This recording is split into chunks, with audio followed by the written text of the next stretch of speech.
Heck yeah. Are we on now? Check. Did Yeah. she just? Love it. Are we on? Oh, Cool. this is how you start a professional interview. I right like here. it. Hey, as long as it's unprofessional, then we're heading in the right direction. Well, hey everybody, I'm Shane. I'm here with Johnny Dailey. How's it going? Good to see you. Yeah, good to see So I you. usually start these off talking about the history of the Mucky Duck and the artist, but this is it. Tonight's the Cool. history Wow. with you. Well, I'm glad to be here. Thanks for having me. Well- Always wanted to play here. Okay. So we're gonna have you back, right? If you'll have me, I'll be here. So you're originally from Say Alabama. the word. Alabama, Nashville. Yep. And now you're down here. Well, Yes. cool. Yeah, Alabama, north of Birmingham. Argo, Alabama is the town, and grew up there. And when I was 26, headed to Nashville. Nashville. Yep. Started writing songs and I guess co-writing. Always kind of wrote by myself and Right. got involved in the world up there and started meeting people and hadn't looked back since. Here we are. Yeah. Well, I'm about to get into these hard-hitting questions. Are you ready? Let's go. Prepared. What was the first record you bought with your hard-earned money? I think it was, so I was given a record, and the first record I was given was a Jerry Jeff Walker record by my cousin, who I used to ride around in his truck growing up, and he showed me all. He had one of those binders with the plastic sleeves and all the CDs shoved in there. Right. And we'd, drive around. He was 8 years older than me, and he just showed me all his country favorites and songwriters. So I feel like that kind of got me on my journey of loving songwriters and music. Do you remember the first one you bought? I think the first one I bought was a Kenny Chesney record. Okay. Yeah. And might have been the When the Sun Goes Down record. Well, now he's doing the Sphere next month. He's doing the Sphere, I know. And that's how you know you've made it. Yeah, well, he did, yeah, yeah. So do you remember the first show you went to? Like the show you wanted to go see, not something you were drugged to?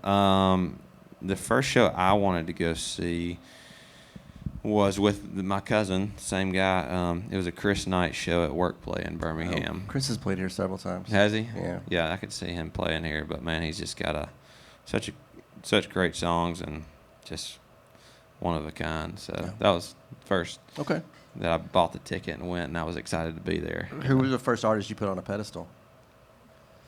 Like posters on the wall? Mine was like Motley Crue or Van Halen. I'm old. Probably,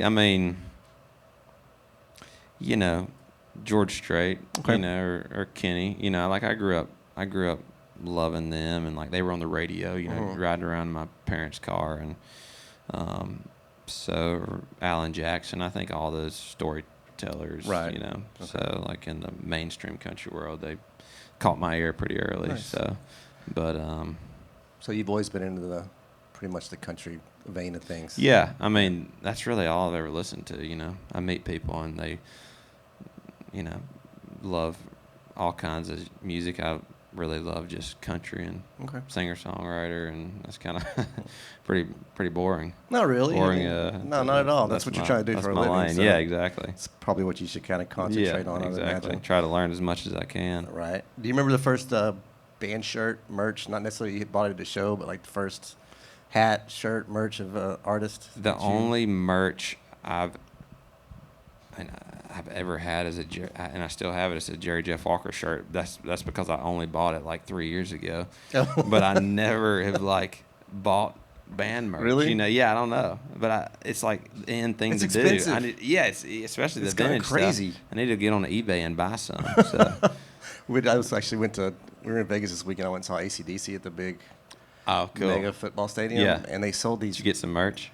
Actually, I did, and it was expensive. But they sold, that's a great decision. Well, they sell these devil horns that light and blink. Yeah. And there were, 70,000 people there. I think 50,000. I'm like, I could pay off my house. Yes. For these little blinking horns. Yes, exactly. Maybe that's why I never bought any, because it's just like. Did you bring any merch? Super priced. This is your. I did not bring any merch. We're in the process of getting that made. I'm telling you, that was unreal to me. We're getting some Strange Bird merch and some other stuff. So next time. So you're on an island. You're stranded. Yeah. You get to take 3 records with you. Ooh. No greatest hits. Man. No live records, no greatest hits. Yeah. Okay. I know this is kind of a hard one to pop on you. Yeah. No, I can do that.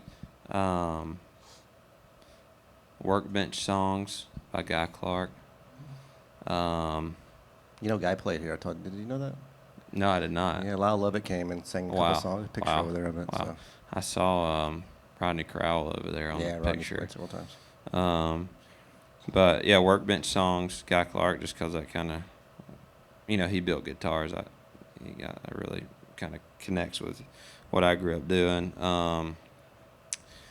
I love the first Chris Knight record because that's Frank Liddell produced that. We just got done making a record, and I think they knocked it out of the park on that one. And then, I really love. I don't know the name of the record, but it's the McMurtry record that's got Copper Canteen on it. That's one of those newer ones. I know. Yeah. And then the Horses and the Hound too. The recent one's really good too. Yeah. But just I don't know, man. I really like those. Yeah, those are good storytellers. records. Yeah. I approve. Not that it matters. But Thank you. That's good. 3 good records. So I don't know. I'm probably gonna know the answer to this, but do you have any guilty pleasure music? Like I'm into the Chapel Roan right now. I don't know why. My little girl at home, she's 2 years old. She likes the Sabrina Carpenter song. Please, please, please. Yeah. So that's my guilty pleasure. So we turn it on, and it's pretty good. I'm not gonna lie. I can get into it. Yeah. And then when she's singing it, it's in okay. the back, it's okay. it makes it easier. So yeah. So that would be yeah. All right. So on the last bit of this, I got some either ors for you. I'm gonna give you 2 artists. All right. Just because you say you like one does not mean you dislike the other. Okay. So I picked my favorite out of the 2. Just pick out of the 2. The first one's the Universal, the Beatles or Stones.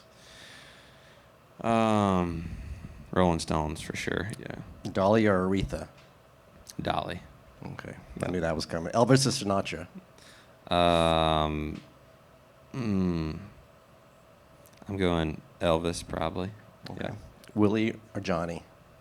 Is Willie's 90th birthday today or was it yesterday? Is it today? Oh gosh, I don't know. So. But Today makes or sense. yesterday? Yeah. He ain't stopping anytime soon. Well. I appreciate things about them both for sure, but I would say that's the hardest one you've asked for sure. Oh, it gets worse. Probably Johnny Cash. Okay. Yeah. I'm a Johnny Cash. I want to take it back at me when I say it because I love them both, but I'd probably say Johnny Cash. Well, you can love both of them, but everybody. Yeah. As far as like looking at. It's like kids. Everybody actually has their favorite. Totally. Yeah. Exactly. Yeah. I don't really. I would say Johnny Cash. Okay. Yeah. Michael Jackson or Prince? Haven't dug into either of them like I should, but probably Michael Jackson. Okay. Yeah. Lady Gaga or Madonna? Lady Gaga for sure. Just because that's who I've heard more of. I don't know many Madonna songs, but I'm going Lady Gaga. Well, you got some homework to do. Metallica or Sabbath? Black Sabbath, I'd say. Yeah. Mm-hmm. All right. This is the question you got to answer, and you're going to get one. You're going to get the Beehive mad at you or the Swifties? Okay. Beyonce or Taylor Swift? Oh, Taylor Swift for sure. Yeah. Sorry. Yeah, back to exactly. Beyonce's. Beyonce's from here. Is she really? Yeah. Well, I'm sticking with Taylor Swift. All right. I got one more for me. This is the one everybody gets mad at me about. John Prine or Bob Dylan? John Prine. Everybody says Prine. I friggin' love. They tell me it's so hard, and they were like, I John love Prine. Bob Dylan. I think I've just, like you said, I got homework to do. I've just listened to more John Prine growing up than. Well, you can watch that new Bob movie. Dylan, It just came out. About Dylan. Yeah. Yeah. I need to look into that and listen to some more records. But hey, what's the first record? The Freewheelin' and Easy Bob Dylan, something like that. There's a couple good songs on there. Just a couple of good songs on that record. Just a couple. No, sorry. I'm not like a huge Bob Dylan fan either. But anyways, you probably really pissing people off with that. But me personally, well, it's my first time to hear it. Metallica. Frank Liddell told me to go hear it because, like I said, I like. Right. I get on these records and that's what I listen to, and I'm bad about like exploring new territories. You know? Okay. So I get it. but You have Sabrina. I got What's her Sabrina name? Carpenter Sabrina only when my Carpenter. 2-year-old's in the car. Whatever works. Yeah. All right, that's all I got for you. Cool. Thank you very much All for right, sitting down thanks, with me. Shane. Appreciate Yeah. it. All right, thanks. There we go. All right.